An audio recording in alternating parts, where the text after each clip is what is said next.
Fast forward, I'm 19, it's my 19th birthday. I'm at home, I just finished my first year of college. And Jesus has been laying some heavy things on me. Now he's telling me that if he were to come now, would I be able to recognize him? If I recognized him, would I follow him? Would I give him my life? And I seriously told him, yes, I would give you my life. I will give you my life.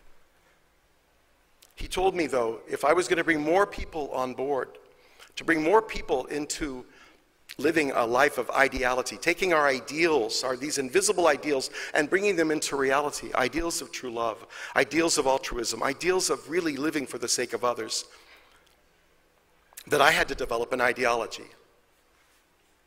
Me develop an ideology?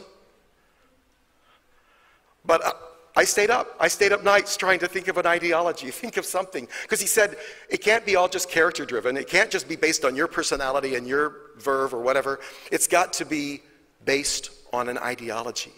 And that ideology will have to outlive you, and people will buy into that ideology.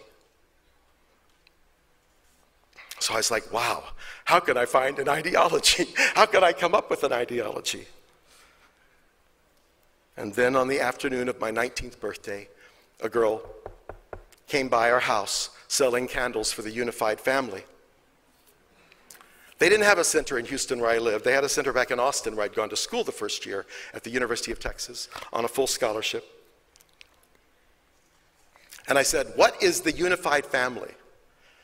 You know, now Jesus had been telling me you have to build an ideal world of true love. So she says, we're a movement and we're working to build an ideal world of true love. I just about fell off. I just about died. It was just, what did you say? What did you say? You're in a group of people and they're building an ideal world? Wow. That's what I'm all about.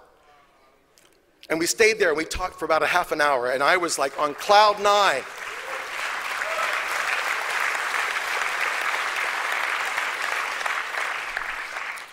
Years later, she would tell me that she was driving, she got lost, and she just picked this neighborhood. But I know better.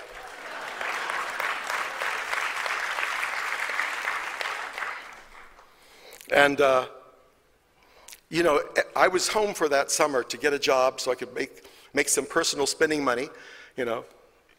But every day, she told me that they were going to have a workshop on Labor Day weekend. This is, my birthday's in May. This is Labor Day weekend that back in Austin they'd be having a workshop.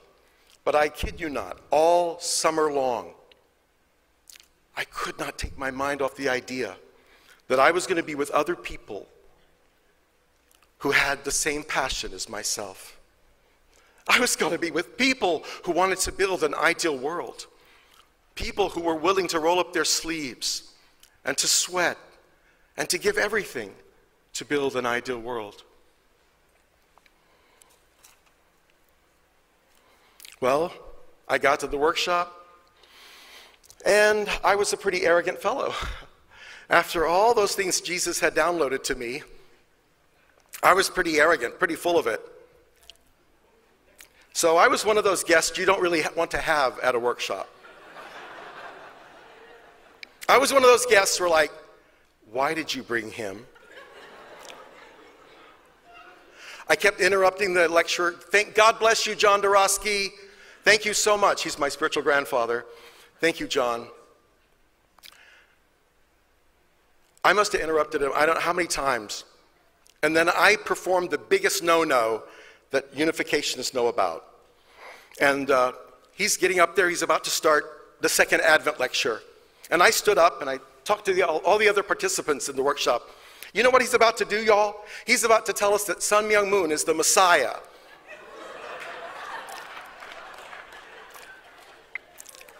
Uh-oh. Uh-oh. Boy. We all had come there in a van singing songs and stuff. Well, I was relegated to a Volkswagen with Beatrice Gonzalez. and went back to Austin from this wonderful countryside setting in a Volkswagen, arguing with his other Mexican-American sister the whole way. And when we got back to the center, all the other guests left, but something in my spirit world, something in my heart told me, Mark, you've got to stay here. You've got something to break through. I love that song, Breakthrough. Wasn't that a beautiful song today? Wow, Breakthrough. You've got something to break through, Mark. And the voice said, these people are much higher than you, Mark. Look at them. Can't you see it? And it was true. I just looked around, and all I could see were people exuding God's love. And the voice said, you've got to be humble. You've got to be humble, and you've got to listen for the next thing that man, that John Dorosky says. I mean, he was just a few years older than me, but he was like, I could feel his stature.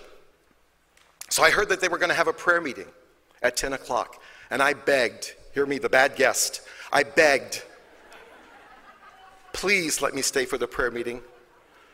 Please let me stay for the prayer meeting. And I could see John go like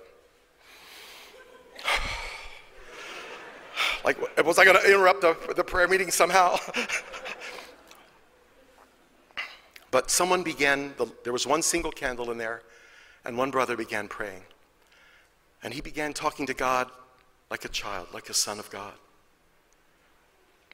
And actually, hidden down below, there was a time when I was about 7, before my first communion. I had such a loving relationship with God. And hearing that brother call out to God just broke me down.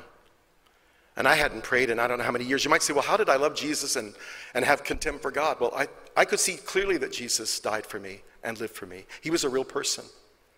And he had already been talking to me for such a long time.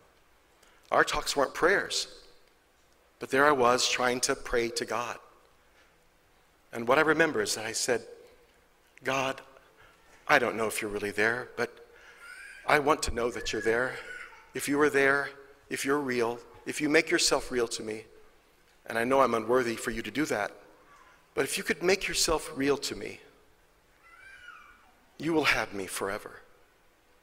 You will. You will have me forever. I know I've blamed so much in my life on you. I blame so much in the world on you. But if you could just somehow, even for just a second, show me that you're real, then I will dedicate my life to you. I'm so grateful to God. It wasn't just a second. Who knows, it may have been a second, but for me, it lasted a long time. I was on the floor. I don't know how I was sitting on my knees or Indian style, but suddenly I was in the arms of God. And God was rocking me in his arms, pouring his love into me.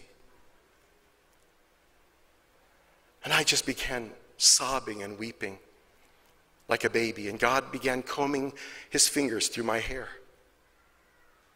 How this happens, I do not know.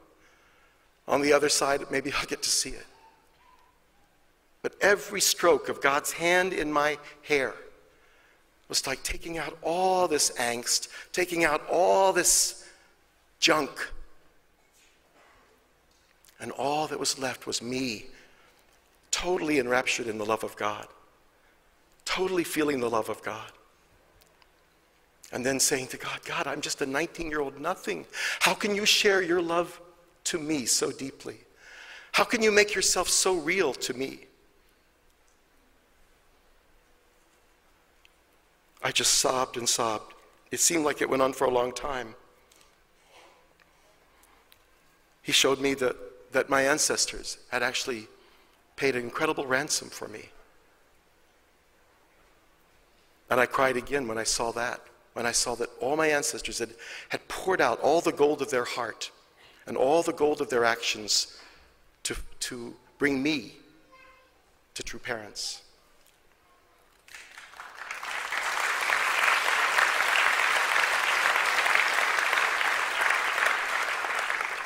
I asked him, right then in that experience, I asked him, why here? Why in this place did you wake me up? Why here in this place did you show me yourself? You showed me yourself absolutely. I will never doubt you. And he said, I showed you here because my son is here.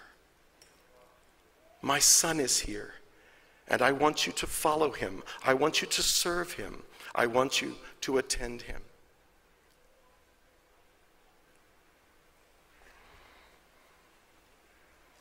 Brothers and sisters, I was not brainwashed.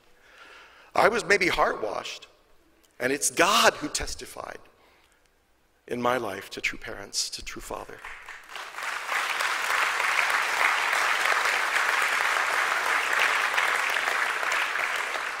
I'm so grateful because for me, I know that sometimes, fellow Christians, they struggle. Are we asking them to replace Jesus with true father? No, absolutely. I never felt that struggle. I felt that Jesus brought me. He brought me to this church. He brought me and introduced me to true parents.